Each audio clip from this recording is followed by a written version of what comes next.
Hi, welcome back to EducateTube.com. My name is Sipski, your host. In this video, I want to talk about the Sigma FP camera, why I purchased this camera, and what accessory that I bought in order to make this camera a better camera. So let's talk about it right now.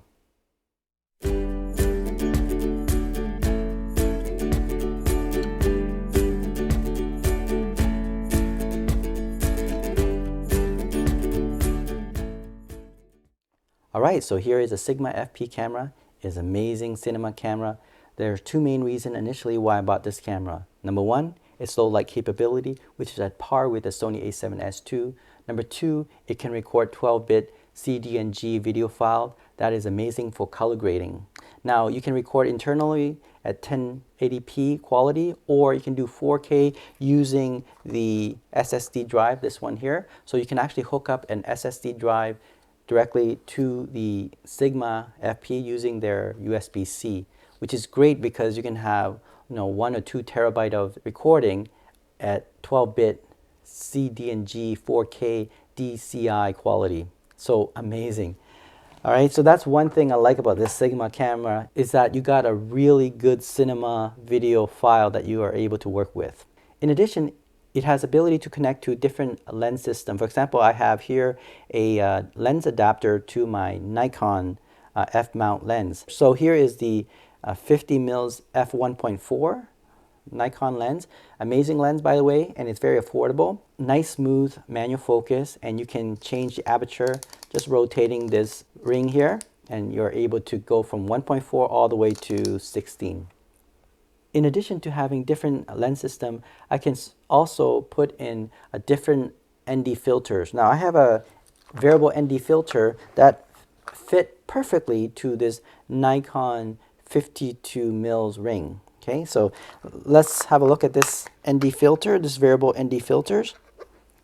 As you can see, this ND filter, I use this with my Fuji X-T3 camera, the 18f2 lens, and I could fit that on that lens as well as on my Nikon 50mm f1.4. As you can see here, this is the ND filter where I can just change it from really dark to very light, and it can put into the 50mm ring on my 50mm lens. You can see here I can open it to make it more brighter, or you can close it to make it more darker. So this variable ND filter is amazing with this Sigma camera, and ability to adapt to my Nikon 50mm f1.4. Now in addition to that, it's able to also connect to my Sony Minolta A-mount lens. As you can see here, I have the Minolta A-mount lens, the 28-70 f2.8. A beautiful classic lens, and ability to move from 28mm to 70mm at a constant f2.8. And connecting to the adapter, the A mount to the L mount, which is what Sigma has, it's great because now you can use the Sony Minolta lens, which is now very affordable, by the way, and you have a very good lens out there with a Minolta.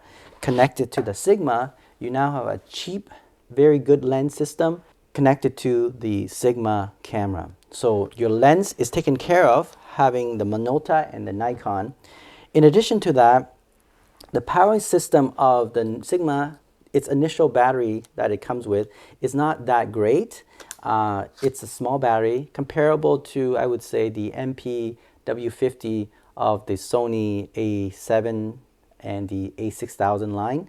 But I have a way to make this a better power system. So what I am doing is purchasing a dummy battery. Okay, so yeah, you have a dummy battery to the Sigma camera. This dummy battery allows me to hook up to my battery power system. So if you can see here, I can hook up to my battery bank. Just let me show you in my box what it will look like. There we go. So you have a dummy battery, and then you have a USB connector. Now you can also connect it to the AC connection as well, so that you can have a power outlet connect to that, or you can use a power bank. It doesn't really matter. It works both ways, and so you have unlimited power if you want to. Another accessory you might want to add to your Sigma FP is an external monitor. Now I have the Atomos Shogun. It's not compatible to the Sigma for recording, but it's great for monitoring, like say false color, focus peaking, and all that on a larger 7-inch monitor here. If you want, you can get the Ninja V or V Plus from Atomos, and you should be able to record externally to that monitor. But I just want to have a monitor that I can see, right? So this big monitor allowed me to see that, and I can record it directly to my SSD drive. Okay, so I connect this to the USB-C on the Sigma, and then I have an external monitor connected to the HDMI, and I'm able to monitor the image. So having that key feature allows me to have a decent portable cinema camera on the Sigma FP. And that's the reason why I kept this camera. Its low light capabilities, its ability to record in 12-bit CD and G, and all the accessories that I just mentioned makes this camera amazing portable cinema camera out there. And it's also a very affordable camera as well.